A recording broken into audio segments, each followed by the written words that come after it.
ইয়া রাব্বি লাকাল হামদু কামা ইয়ানবাগি লিজালালি ওয়াজহিকা ওয়া আযীমি সুলতানিকা লাকাল হামদু বিল ঈমান লাকাল হামদু বিল ইসলাম লাকাল হামদু বিল কুরআন।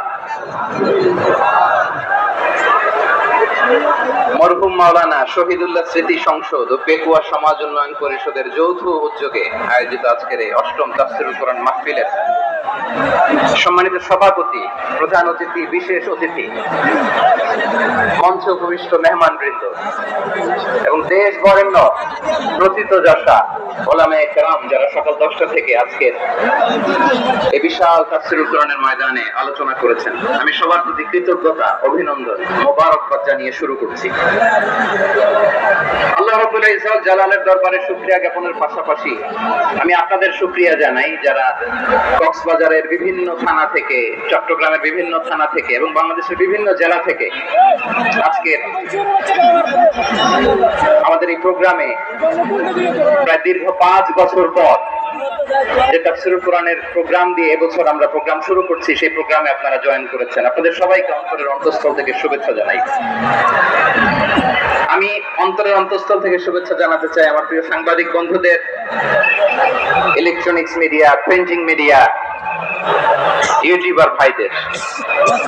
আজকে এই প্রোগ্রামের শান্তি শৃঙ্খলা নিরাপত্তার দায়িত্বে নিয়োজিত ছিল পুলিশ বাহিনী, বিডিআর বাহিনী, তারপরে র্যাব, দেশপ্রেমিক সেনাবাহিনী এবং পেকুয়া ভলান্টিয়ার্স ভাইরা, যারা যেভাবে আজকের প্রোগ্রামকে সার্থক করার জন্য আপনারা শ্রম দিয়েছেন, সময় দিয়েছেন, মেধা দিয়েছেন, উপস্থিত হয়ে প্রোগ্রামকে সার্থক করেছেন, আমি সবাইকে শুভেচ্ছা এবং মোবারকবাদ জানিয়ে শুরু করতে চাই।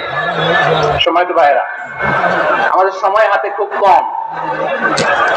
বড় তাফসীল প্রোগ্রামগুলোর সবচেয়ে বড় ক্রাইসিস বা প্রবলেম হচ্ছে এখানে শোডাউন থাকে বেশি, ইউটিউবার থাকে বেশি, নিউজ কভারেজ বেশি, কিন্তু মন খুলে, প্রাণ খুলে, নিঝুম নিস্তব্ধ একটা পরিবেশে কথা বলার যে সুযোগ, সেটা হয়ে ওঠে না। কিন্তু আমরা একটু কষ্ট করলে, একটু স্যাক্রিফাইস করলে এটা সম্ভব। আমি শুরুতে হাত জোর করে আল্লাহর ওয়াস্তে আপনাদেরকে চুপ থাকতে বলেছি। কোন ভলান্টিয়ার্স আপনাকে বলবে না, একজন আরেকজনকে বলবে না, একে অন্যকে বলার দরকার নাই, থামো, সরো, জায়গা নাই, কিছু বলার দরকার নাই, শুধু চুপ থাকতে হবে মেহেরবানি করে কয়েকটা মিনিট। আল্লাহর ওয়াস্তে যদি মেহেরবানি করে চুপ থাকতে পারেন, কয়েকটা কথা শেয়ার করবো ইনশাআল্লাহ। এইদিকে চুপ হয়ে গেছে মাশাআল্লাহ, এই দিকটাতেও আল্লাহর ওয়াস্তে ধাক্কা ধাক্কি, জায়গা না হলে পেছনে চলে যাও, আমাকে দেখা লাগবে জরুরি না তো, এলইডি আছে ওখানেও দেখা যাবে, ওখানে চলে যাও। ধাক্কা ধাক্কি করে ঘেমে ঘর্মাক্ত হয়ে কি একটা কঠিন অবস্থা। শীতের সিজন মনে হয়, আমি তো ঘামতেছি, হ্যাঁ ফ্যানটা বাড়াই দিতে হবে, ঘামতেছি টোটালি। র্যাবের ভাইয়েরা কি পরিমাণে কষ্ট স্বীকার করেছে আমাকে এখানে উঠাতে, যে এটা বলে বোঝানোর মতো না। আমাদের দেশের ভাইয়েরা ইমোশনাল, আবেগী, অনেক আবেগ দিয়ে অনেক কিছু আমরা হারাই, ভুল করি, আমরা বুঝি না, লং রানে আমরা চিন্তা করতে পারি না। একটা নিঝুম নিস্তব্ধ পরিবেশ যদি দেয়া যেত, কথা বলতে পারতাম, লক্ষ লক্ষ কোটি কোটি মানুষ, সারা পৃথিবীর মানুষ এটা শুনতো, মানুষের মন, মস্তিষ্ক, চিন্তা, মননে পরিবর্তন আসতো। কিন্তু ধাক্কা ধাক্কি করে আসতে আসতে আমাদের মাইন্ড ডিস্টার্ব হয়ে যায়। কিছু বুলেট পয়েন্ট সাজিয়ে নিয়ে আসছে, যেটা বলবো এটা ব্রেন থেকে হারিয়ে যায়, আর মনে রাখতে পারি না। জান নিয়ে তো টানাটানি, আমি মনে রাখবো কি? জান নিয়ে টানাটানি। তো যদি আমরা প্রতিটা বড় বড় পাবলিক ইভেন্টে যদি এরকম করি, আমাদের পক্ষে কি আর ময়দানে কথা বলা সম্ভব হবে? বাধ্য হয়ে পরে ফেসবুকে ঘোষণা দিব যে আমি আর তাফসীর মাহফিলে নাই, আমি মসজিদের হালাকা করব, 20 জন নিয়ে আমি দাওয়াতি কাজ করব, যথেষ্ট, গুড ইনাফ। এটাই আপনারা চান নাকি? এটাই চান? তো একটু মেহরবানি করে চুপ করা যাবে না, জায়গা না হলে পেছনে চলে যান, কিন্তু যারা থাকবেন চুপচাপ, আওয়াজ করা যাবে না। আল্লাহর ওয়াস্তে, আল্লাহর ওয়াস্তে অনুরোধ করার পরে যদি এটা ভায়োলেট করেন, জবাব দিতে হবে আল্লাহর কাছে। খবরদার, আল্লাহর ওয়াস্তে বলেছি, আওয়াজ করা যাবে না। ভাইরা, এইভাবে আলোচনা করা যায় না, মেহরবানি করে আওয়াজ করবেন না। আমার দিকে তাকান। আজকে যে টপিকটা নিয়ে আমি আপনাদের সামনে কথা বলবো সেটা হচ্ছে আমাদের ধর্মীয় জীবনে, সামাজিক জীবনে, রাষ্ট্রীয় জীবনে ঐক্যবদ্ধ থাকার গুরুত্ব। The importance of unity in our life. আমরা ঐক্যবদ্ধ থাকতে চাই কি চাই না? এই আপনাদের গলার আওয়াজ। আমরা ঐক্যবদ্ধ জীবন যাপন করতে চাই কি চাই না? চাই। ঐক্যের কোনো বিকল্প নাই। গত 50 বছর তো দেখেছি এই ডিসইউনিটি, অনৈক্য, বিভেদ, বিচ্ছিন্নতা আমাদেরকে কোথায় নিয়ে গিয়েছে। এই যে দেখেন কিছুদিন আগে আমাদের বর্তমান নেতা ডক্টর ইউনূস, উনি সব রাজনৈতিক নেতৃবৃন্দদেরকে ডেকেছেন একটা ইস্যুকে কেন্দ্র করে। তার মানে গোটা বাংলাদেশ এক হয়ে গিয়েছে। আমরা সবাই উদ্বেলিত হয়েছে, উচ্ছ্বসিত হয়েছে, ঠিক কিনা বলেন? রাজনৈতিক নেতাদেরকে ডেকেছেন উনি, আমরা এক হয়েছি। এরপর ধর্মীয় অঙ্গনের যে লিডাররা, বিভিন্ন ধর্মের, শুধু মুসলিম না, সবাইকে ডেকেছেন, আমরা ঐক্যবদ্ধ হয়েছি। এটাকে বলে ন্যাশনাল ইউনিটি, জাতীয় ঐক্য। যে কোনো ধরনের কনস্পাইরেসি, ষড়যন্ত্র, আধিপত্যবাদ মোকাবেলায় জাতীয় ঐক্যের চেয়ে মুখ্য হাতিয়ার আর নাই। আমাদের একটা প্রতিবেশী দেশ আছে, আমরা আমাদের দেশ নিয়ে যত ভাবি তারা তার চেয়ে বেশি ভাবে। কথা বুঝতেছেন না? আরো ভেঙে বলতে হবে। আমরা আমাদের দেশ নিয়ে যত উদ্বিগ্ন, এদের আরো টেনশন বেশি। বলেন আমাদের দেশে শান্তি আছে না নাই? আমরা হিন্দু মুসলিমে কখনো দাঙ্গা লাগে? আসতে বলেন কেন লাগে? ওদের পূজা পার্বণে আমাদের মাদ্রাসার ছেলেরা যে পাহারা দেয়, চিল্লায় বলেন ঠিক কিনা? আমাদের তাফসীর মাহফিলের সময় ওরা ডিস্টার্ব করে, ঢোল বাজায় না।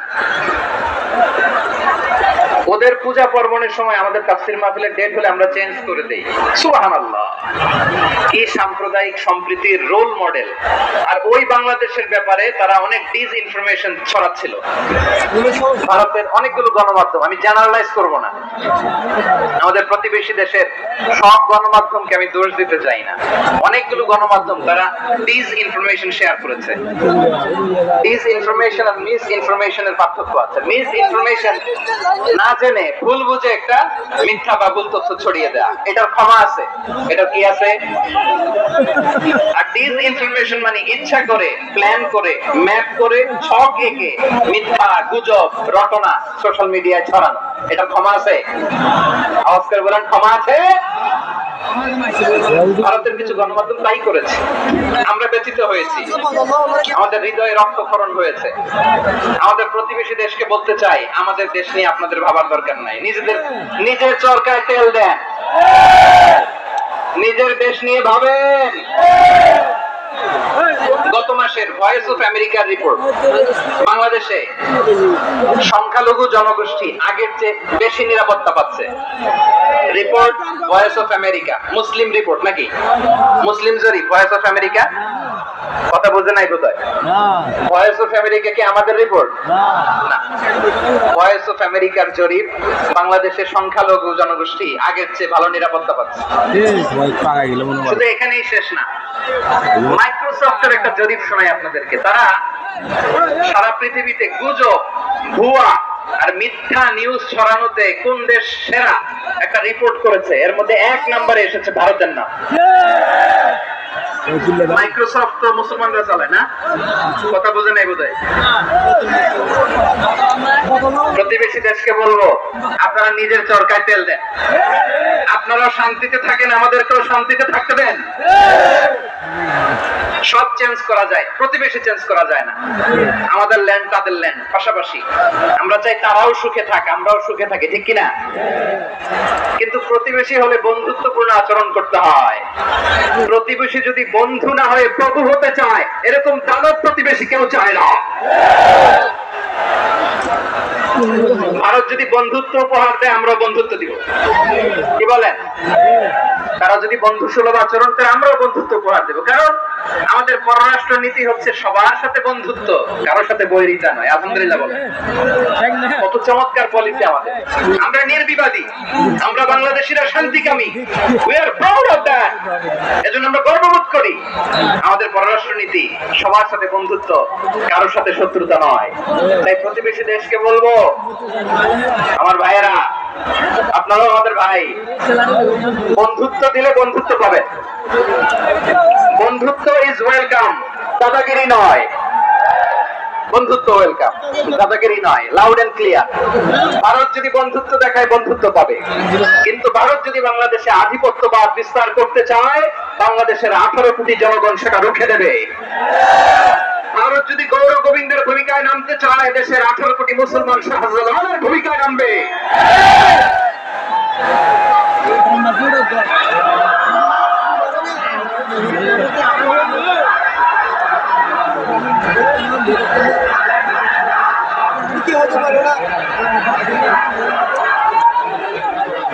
প্রিয় ভাইরা, আমরা বন্ধুত্বে বিশ্বাসী, শত্রুতায় নয়, ঠিক কিনা বলেন? আল্লাহ আমাদেরকে বোঝার তৌফিক দান করুন। তাহলে এই যে তারা বলেছে এদেশে সংখ্যালঘুরা কষ্টে আছে, দুঃখে আছে, এটা কি ঠিক? বলেন, এটা কি ঠিক? না, তারা ডিস ইনফরমেশন শেয়ার করেছে, এটা ঠিক নয়।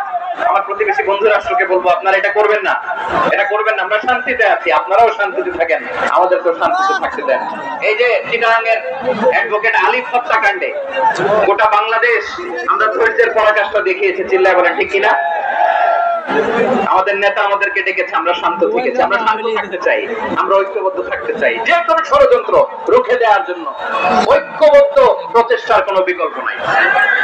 আজকের আলোচনার ছোট্ট একটা টপিক আমি শিরোনাম ঠিক করেছি, আমাদের জীবনে, সমাজ জীবনে, ধর্মীয় জীবনে, রাষ্ট্রীয় জীবনে ঐক্যবদ্ধ থাকার গুরুত্ব। এবার আওয়াজ করে পেকুয়ার ভাইয়েরা বলেন, আমরা ঐক্যবদ্ধ জীবনযাপন করতে চাই কি চাই না? আল্লাহ তাআলা সে নির্দেশনাই দিচ্ছেন। আল্লাহ তাআলা ইরশাদ করছেন, ওয়া'তাসিমু বিহাবলিল্লাহি জামিআন ওয়া লা তাফাররাকু ওয়াযকুরু নি'মাতাল্লাহি আলাইকুম ইয কুনতুম আ'দাআন ফাআল্লাফা বাইনা কুলুবিকুম فأصبحتم بنعمته إخوانا وكنتم على شفا حفرة من النار فأنقذكم منها كذلك يبين الله لكم آياته لعلكم تهتدون الله أكبر। আল্লাহ বললেন, ও গোলামেরা শোনো, ওয়াতাসিমু বিহাবলিল্লাহি জামিআ, ও আমার গোলামেরা সবাই মিলে আল্লাহর রশিকে আঁকড়ে ধরো। আল্লাহর রশি হলো ইসলাম, আল্লাহর রশি হলো কোরআন। আল্লাহ বললেন, কোরআনকে আঁকড়ে ধরো, ইসলামকে আঁকড়ে ধরো। একা একা আঁকড়ে ধরলে চলবে না, জামিআ সবাই মিলে আঁকড়ে ধরো। এই আদেশটা আমাদের জন্য দান করেছেন আল্লাহ তাআলার নির্দেশ। ওয়াতাসিমু বিহাবলিল্লাহি জামিআ, সবাই মিলে আল্লাহর রশিকে আঁকড়ে ধরো। হাবলুল্লাহ মানে আল্লাহর রশি। হাবলুল্লাহ মানে কি? রশি। এই হাবলুল্লাহ আল্লাহর রশি বা আল্লাহর রজ্জু দ্বারা উদ্দেশ্য হচ্ছে ইসলাম। আল্লাহর রশি দ্বারা উদ্দেশ্য কি? তাফসীরে অনেক ব্যাখ্যা এসেছে। এই এরকম পরিস্থিতিতে তাফসীরের সূক্ষ্ম সূক্ষ্ম বিষয়গুলো আমরা শোনাতে চাই, কিন্তু পরিবেশ হয়ে ওঠে না। আল্লাহর রজ্জু বা আল্লাহর রশি দ্বারা উদ্দেশ্য হচ্ছে ইসলাম। আল্লাহর রজ্জু বা আল্লাহর রশি দ্বারা উদ্দেশ্য হচ্ছে কোরআন, কারণ কোরআন আমাদেরকে ঐক্যবদ্ধ করে, ইসলাম আমাদেরকে ঐক্যবদ্ধ করে। চিল্লায় বলে ঠিক কিনা? এজন্য আল্লাহ বললেন, তোমরা আমার রশিকে আঁকড়ে ধরো, বিচ্ছিন্ন হয় না। আমার দেয়া নিয়ামতগুলো স্মরণ করো। যখন তোমরা ছিলে শত্রু, তোমাদের মধ্যে হৃদয়ে আমি আল্লাহ ভালোবাসা ঢেলে দিলাম, ফলে তোমরা সবাই ভাই ভাই হয়ে গেলে। তোমরা সবাই ছিলে জাহান্নামের কিনারায়, জ্বলন্ত অগ্নিকাণ্ডের পাশে। আমি আল্লাহ দয়া করে ঈমানের বদৌলতে তোমাদেরকে আগুন থেকে ফেরালাম। আমি আল্লাহ দয়া করে তোমাদেরকে জান্নাতের পথ দেখিয়ে দিলাম। সুবহানাল্লাহ পড়ে। এমন পথ দেখালাম যে পথ তোমাদেরকে জান্নাতে নিয়ে যাবে, পথের দিশা তোমরা পাবে। লাআল্লাকুম তাহতাদুন। প্রিয় ভাইরা, তাহলে আমাদের যে ঐক্যবদ্ধ থাকবে,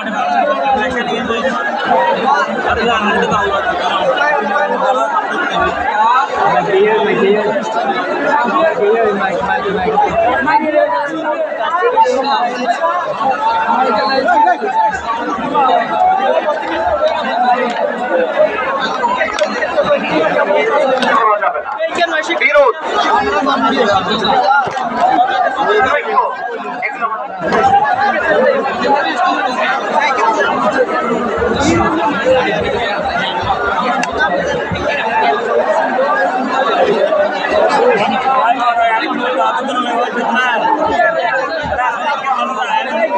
তোমরা ঐক্যবদ্ধ জীবন যাপন করো, তোমরা বিচ্ছিন্ন হয়েও না। বিচ্ছিন্ন হইলে ঐক্যবদ্ধ হলে সেখানে কল্যাণ আছে না নাই? মাইকে কি সমস্যা হয়েছে কোনো? এবার ঠিক আছে প্রিয় ভাইরা, শেষ করে দেই না? তাহলে শেষ করে দিব। তো গত 2 দিন আগে এসে বসে আছেন, আর আমি আসার 20 মিনিটের মধ্যে উঠে যাচ্ছেন কেন? আর সহ্য হচ্ছে না? আর পারতেছেন না? হ্যাঁ, বসেন। যাদের খুব জরুরত তাদেরকে বের দিবেন। অনেকে সকাল থেকে বসে আছে, ওয়াশরুমে যেতে হবে, সারাদিন কিছু খায় নাই, পাগলের মতো বসে আছে। আমি জানি, সব রিপোর্ট আছে আমার কাছে। মেহেরবানি করে বিশৃঙ্খলা করবেন না, আল্লাহর ওয়াস্তে, আল্লাহর ওয়াস্তে। যাদের কষ্ট হচ্ছে বের হয়ে যান, আরো কয়েক মিনিট কথা বলে আমরা শেষ করবো। আল্লাহর ওয়াস্তে, আল্লাহর ওয়াস্তে বলার পরেও এরকম বিশৃঙ্খলা করা মোটেও কাম্য নয় প্রিয় ভাইরা। আল্লাহর ওয়াস্তে, এই শব্দটা কতবার ইউজ করেছি আমি, আল্লাহর ওয়াস্তে। আপনার বুক কাঁপে না? হ্যাঁ, ভয় হয় না আল্লাহ? একটু থামেন, একটু থামেন, মেহেরবানি করে, মেহেরবানি করে। এই হ্যাঁ, মাশাআল্লাহ। আল্লাহর ওয়াস্তে প্রিয় ভাইরা, ঐক্যবদ্ধ হতে হবে আমাদেরকে। আদেশটা কার? একটু আওয়াজ করবেন। ঐক্যবদ্ধ জীবন যাপন করতে হবে, আদেশটা কার? আমাদের আগে যে সমস্ত জাতিগোষ্ঠী ধ্বংস হয়েছে বিভেদের কারণে হয়েছে। বিশ্বনবী বলেন, বুখারীর বর্ণনা, ফাইন্নামা আহলাকাল্লাযীনা মিন ক্বাবলিকুম কাসরাতু মাসাইলিহিম ওয়া ইখতিলাফুহুম আলা আনবিয়াইহিম। তোমাদের আগে ইহুদি নাসারারা যারা ধ্বংস হয়েছে, আমার গজবে উপনীত হয়েছে, 2টা কারণ ছিল। নাম্বার 1, কাসরাতু মাসাইলিহিম, বেশি প্রশ্ন করতো, প্রয়োজনে অপ্রয়োজনে নবীরা প্রশ্ন করে আটকাইতে চাইতো, এরকম টাকা আছে তাদের। 2 নাম্বার কারণ, ওয়াখতিলাফুহুম আলা আনবিয়াইহিম, ইখতিলাফ করার কারণে, বিভেদের কারণে, পারস্পরিক বিরোধে জড়ানোর কারণে তারা ধ্বংস হয়েছে। এখন বলেন, আমরা কি আল্লাহর গজব চাই? আমরাও কি তাদের মতো ধ্বংস হতে চাই? এজন্য আল্লাহ তাআলা সূরা আল ইমরানের 105 নম্বর আয়াতে বললেন, ওয়ালা তাকুনু কাল্লাযীনা তাফাররাকু ওয়াখতালাফু মিন বা'দি মা জাআহুমুল বায়িনাত ওয়া উলাইকা লাহুম আযাবুন আযীম। খবরদার, প্রমাণ পাওয়ার পরেও, দলিল নাযিল হওয়ার পরেও যারা বিরোধ করেছে, ইখতিলাফ করেছে, বিচ্ছিন্ন হয়েছে, খবরদার তোমরা তাদের মতো হয় না। যদি তাদের মতো হও তাহলে জেনে রাখো, ওয়া উলাইকা লাহুম আযাবুন আযীম, তাদের জন্য আমি মর্মন্তুদ শাস্তি প্রস্তুত করে রেখেছি। যারা বিচ্ছিন্ন হয়েছে, বিরোধ করেছে, তারা কারা? ইহুদি নাসারারা। আয়াতের তাফসীরে কাল্লাযীনা তাফাররাকু ওয়াখতালাফু, যারা বিচ্ছিন্ন হয়েছে, বিরোধ করেছে, তারা কারা? মুফাসসিরিন ইকরাম বলেছেন তারা ইহুদি নাসারারা। আওয়াজ করে বলুন তো, তারা কারা? ইহুদি নাসারারা। বিষ্ণু ইসলাম সূরা আবু দাউদ এবং তিরমিজির হাদিসে বলেন, ইফতারাকাতিল ইয়াহুদু আলা 71 ফিরকা, ইহুদিরা 71 দল হয়েছে। ইখতিলাফ করতে করতে কয় দল? সবাই বলে নাই, কয় দল? ওয়াফতারাকাতিন নাসারা আলা 72 ফিরকা, আর নাসারারা হইছে 72 দল। আওয়াজ করে বলুন তো, কয় দল? ওয়াসাতাফতারিকু হাদিহিল উম্মাহ বি 73 ফিরকা। আর বিশ্বনবী আফসোস করে বলেন, আমার উম্মত হবে 73 দল। ইহুদি 71 দল, নাসারা 72 দল, আর আমার উম্মত, বুঝে থাকলে আওয়াজ করে বলেন। বিশ্বনবী বলেছেন, আমার উম্মত ভাগ হবে কয় দলে? কুল্লুহা ফিন্নার, সব জাহান্নামে যাবে, ইল্লা ওয়াহিদা, একটা দল ছাড়া। সাহাবারা বললেন, মান হিয়া ইয়া রাসূলুল্লাহ, সে নাজাত প্রাপ্ত জান্নাতি দল কোনটা? আপনি কি আমাদের বলবেন না? আপনি মেহেরবানি করে একটু বলে দেন তারা কারা? বিশ্বনবী বললেন, মা আনা আলাইহি ওয়া আসহাবি, আমি এবং আমার সাহাবারা যেই মতের উপর, যেই পথের উপর আছে, এই মত এবং পথের উপর যারা থাকবে তারাই জান্নাতের দল হয়ে যাবে। যারা আমার মত, আমার সাহাবীর মত এবং পথ অনুসরণ করবে তারাই জান্নাতে যাবে। তাহলে প্রিয় ভাইরা, আমরা কি আর ইখতিলাফ করব, গাদা ছোটাছুরি করব? করবেন না যে বোঝাই তো যাচ্ছে দৃশ্য দেখে। ডাকাডাকি যে আপনারা করবেন না, আপনাদের এই যে আমলনামা তো আমার কাছে আছে। বেকুয়ার ভাইরা, এটা তো আমার ওয়ার্ম আপ প্রোগ্রাম। আমার বিভাগীয় প্রোগ্রাম হচ্ছে 8 বিভাগে 8টা। কয়টা? এটা কেন নিলাম? নেয়ামতুল্লাহ নিজামীর জ্বালা থেকে বাঁচার জন্য নিলাম। ওর জ্বালা তো নেই, ও পারে না মালয়েশিয়া থেকে আমরা টেনে নিয়ে আসি, চার্টার ফ্লাইট ভাড়া করে পারে না নিয়ে আসি। এমন কোন মাধ্যম নাই, এমন কোন ওয়ে নাই সে ধরে নাই। আর তার কাছে আমার কাছে তার দাবিও আছে, কারণ এর আগে 2-3 বার আসার কথা ছিল, কয়েকবার এসে এসে ফিরে গেছি, অনুমতি হয় নাই। এখন দাবার গতি পাল্টে গেছে, দাবার গতি পাল্টে গেছে। এক মাঘে শীত যায় না, আমরা সবাই রাখি না, ভুলে যাই। এটাই বড় আফসোস প্রিয় ভাইরা। এটা ওয়ার্ম আপ প্রোগ্রাম, এটা ওয়ার্ম আপ উদ্বোধনী প্রোগ্রাম, বিভাগীয় প্রোগ্রাম আমার জানুয়ারি থেকে শুরু। তো যা যা করছেন আমার সাথে পেকুয়াতে সব কিন্তু বয়ান দিব ওই জায়গায়, সব বলে দিব পেকুয়াবাসী কি করছে। আমি তো ভাবছি পেকুয়ার জেন জি, জেনারেশন জি আমাকে এমন ভাবে রিসিভ করবে, আমার কোনো ব্যাগ পেতে হবে না, কষ্ট পেতে হবে না। আমাকে স্মার্টলি তারা স্টেজে রিসিভ করবে, স্মার্টলি তারা এন্ট্রি সেফ এক্সিট দিবে। বাস্তবে তো উল্টা, একেবারে উল্টা। আমি জানি জায়গা নাই, ওই সিলেকশন উত্তর রেডি আছে। আমি জানি যে ধারণ ক্ষমতার অনেক বেশি লোক হয়ে গেছে, এটা আমি জানি। ভালোবাসা কোনো আইন কানুন দিয়ে মাপা যায় না, এটা আমি জানি। এটা যে ভালোবাসার বহিঃপ্রকাশ, এটাও আমি বুঝি। ভালোবাসাকে আটকায় রাখা যায় না। এটা যে ভালোবাসার অগ্নি স্ফুলিঙ্গ, এটারে কোনো কিছু দিয়ে দামায় রাখা যাবে না, এটা আমি টের পাই। এজন্যই মনকে বুঝতে যেটা ভালোবাসা, মেহেরবানি করে অল্প কয়েকটা মিনিট একটু সুশৃঙ্খল আমার সাথে থাকতে হবে, আল্লাহর ওয়াস্তে, আল্লাহর ওয়াস্তে। প্রিয় ভাইরা, তাহলে আমরা ঐক্যবদ্ধ জীবন যাপন করতে চাই, ঠিক কিনা বলেন? এবার বলে ঐক্যের ভিত্তি কি? আমরা যে ঐক্যবদ্ধ হবো কিভাবে? সবাই বলে ঐক্য চাই, ঐক্যবদ্ধ হতে চাই। ঐক্যের ভিত্তি কি বলেন? ঐক্যের ভিত্তি হচ্ছে তাওহীদ। আওয়াজ করে বলতে হবে সবাই, ঐক্যের ভিত্তি কি? যেই বলবে লা ইলাহা ইল্লাল্লাহ, ও আমার ভাই, তার জন্য আমার হৃদয়ে দরদ, মায়া মাখা দরদ, ভালোবাসা আছে না নাই?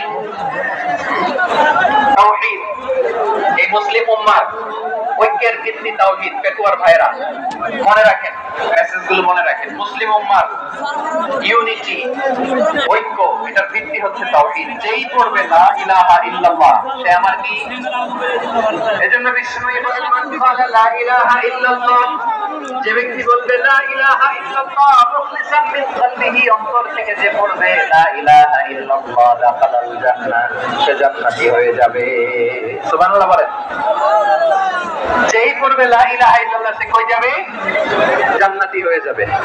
এখন আমার সব ভাই যারাই লা ইলাহা পড়ছে জান্নাতে যাক, চাই কি চাই না? নাকি আপনি শুধু একাই জান্নাতে যেতে চান? একাই যেতে চান?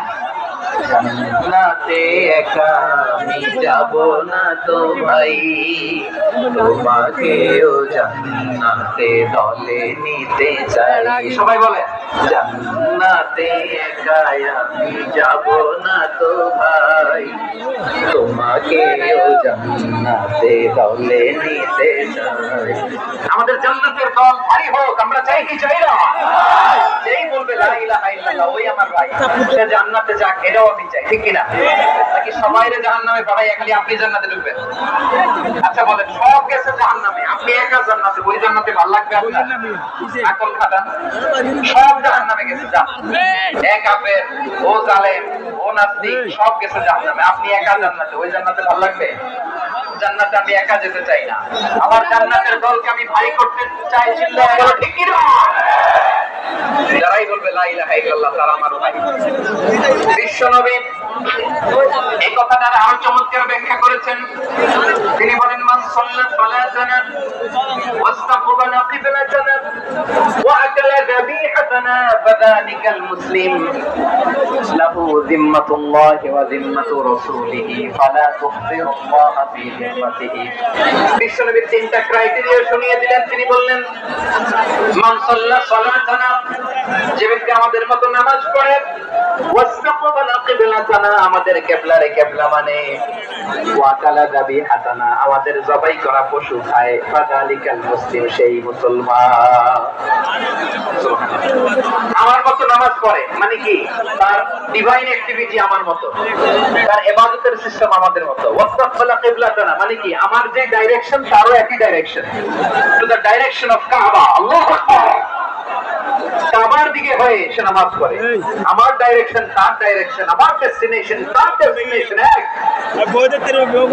ওয়াকাদা যাবিহাতানা আমার জবাই করা পশু খায় সেই মুসলিম লাহু যিম্মাতুল্লাহি ওয়া যিম্মাতু রাসূলিহি তার জন্য রয়েছে আল্লাহর জিম্মা রাসূলের জিম্মা ফালা তুফিরুল্লাহ ফি যিম্মাতিহি আল্লাহর জিম্মাদারির তোমরা খেয়ানত করো না তার মানে তোমার মুসলিম বাইরে অমুসলিম বলো না তার জান মালের কোনো ক্ষতি তুমি করতে পারবা না সুবহানাল্লাহ তাহলে ঐক্যের ভিত্তি বিশ্বনবীর কথা থেকে মুখনিসৃত পবিত্র কথা থেকে আমরা পেলাম আমার আঙ্গুলের দিকে তাকিয়ে আওয়াজ করে বলো পেকুয়ার ভাইয়েরা ঐক্যের ভিত্তি কয়টা আওয়াজ করে বলো কয়টা ঐক্যের ভিত্তি হবে যে তাওহীদ এটা ব্যাখ্যা তিনটা বলেছেন বিশ্বনবী এক নম্বরে যে আমাদের মতো নামাজ পড়ে যে আমাদের কিবলারে কিবলা মানে যে আমাদের জবাই করা পশু খায় সেই মুসলিম সেই কি মুসলিম সে আমার ভাই তার সাথে আমার কোনো বিরোধ আছে কথা বলো পেকুয়ার ভাইরা বিরোধ আছে কোনো বিরোধ নাই কারণ আমরা এক উম্মাহ আমরা সবাই এক উম্মাহ সবাই আওয়াজ করে আমার সাথে বলেন তো এক উম্মাহ এগুলো মুখস্থ করতে হবে আমাদের আওয়াজ করে সবাই বলো কেউ বাকি থাকবে না বলো এক উম্মাহ রব্বুল আলামিন বলেন ইন্না হাদিহি উম্মাতুকুম উম্মাতান ওয়াহিদাতান ইন্না হাদিহি উম্মাতুকুম উম্মাতান ওয়াহিদাতান ফাআনা রাব্বুকুম ফা'বুদুন নিশ্চয়ই তোমাদের এই উম্মাহ হচ্ছে এক উম্মাহ উম্মাতান ওয়াহিদা এক উম্মাহ আমি তোমাদের এক রব আমি এক আল্লাহর ইবাদত করো আমি ছাড়া কারো ইবাদত করো না আদেশটা কার তাহলে আমরা সবাই মিলে কয় উম্মাহ এই যে এই ভাইরা এই তোমরা যে ঢিলাঢিলি করতেছ আমি দেখতেছি না আমি বলছি না ও মারছে ওর দোষ এগুলো বলা যাবে না বলছি তোমরা দেখাচ্ছ কেন তুমি তো আমার দিকে তাকাবা তোমার পানি মারলো আমার দিকে তাকাবা তোমার আঘাত করলো তুমি আমার দিকে তাকাবা তোমাদেরকে তো এই দায়িত্ব দিয়েছিলাম এদিকে কিয়ামত হয়ে যাবে কিন্তু ঘাড় নড়বে না আমি তো ওই অডিয়েন্স চাই তো ধাক্কাধাক্কি করলে হবে যখন জিজ্ঞেস করবো বাঘের মতো উত্তর দিবা আর বাকি সময় খরগোশের কানের মতো কান খাড়া করে আমার দিকে করে রাখবা রাজি আছো তাহলে আমরা সবাই এক উম্মাহ কয় উম্মাহ নাকি দুই উম্মাহ আওয়াজ করে বলো কয় উম্মাহ এক উম্মাহ শুধু এক উম্মাহই না শুধু এক উম্মাহই না শুধু আমরাই না আমাদের সবার দিন একটা আওয়াজ করে বলো কয়টা বিশ্বনবী বলেন আল আমবিয়া ইখওয়াতুন লিআল্লাহ নবীরা হচ্ছে বইমাত্র ভাইয়ের মতো উম্মাহাতুহুম শাত্তা ওয়া দীনুহুম ওয়াহিদ নবীরা হলো বইমাত্র ভাইয়ের মতো অর্থাৎ নবীদের মা ভিন্ন বাবা এক মানে নবীদের শরীয়ত ভিন্ন কিন্তু দিন একটা আমাদের দিন কয়টা আমাদের প্রভু এক এক নবীর উম্মাহ জীবন বিধানে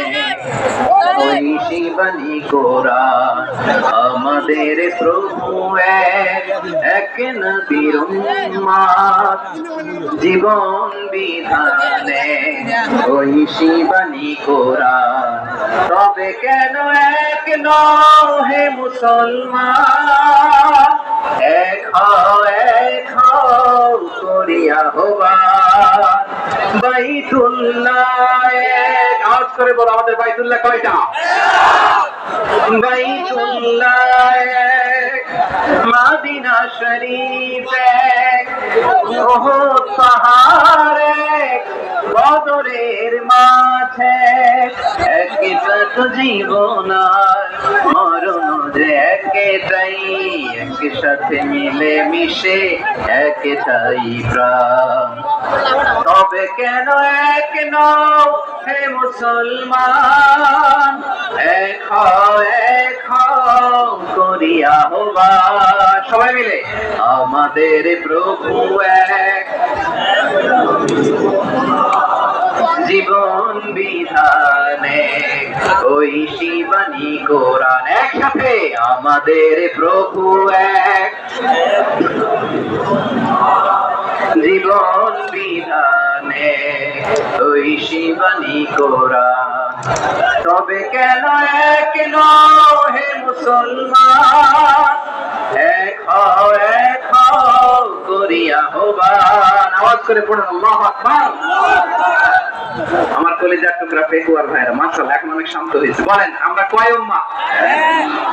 এই যে শাহাদাত সব আঙ্গুলি উপরের দিকে উঁচু করে আওয়াজ করে বলো আমরা কয় উম্মাহ?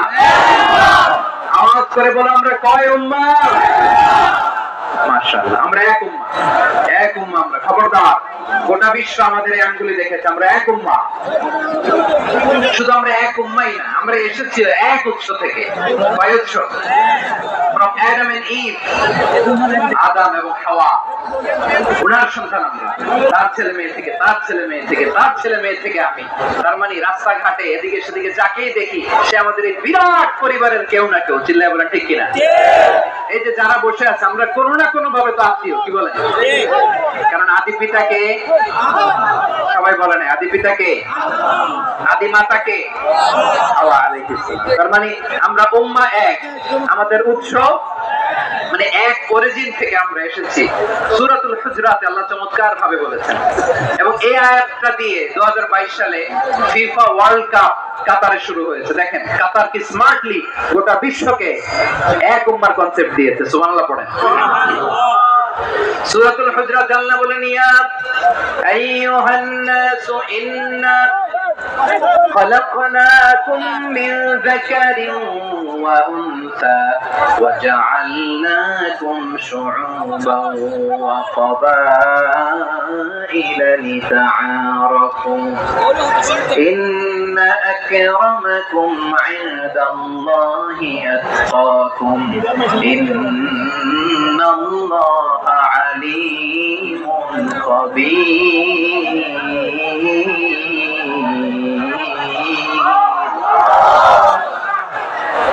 আল্লাহ বলেন ইয়া আইয়ুহান নাস ইন্না খালাকনাকুম মিন যাকারিন ওয়া উনসা।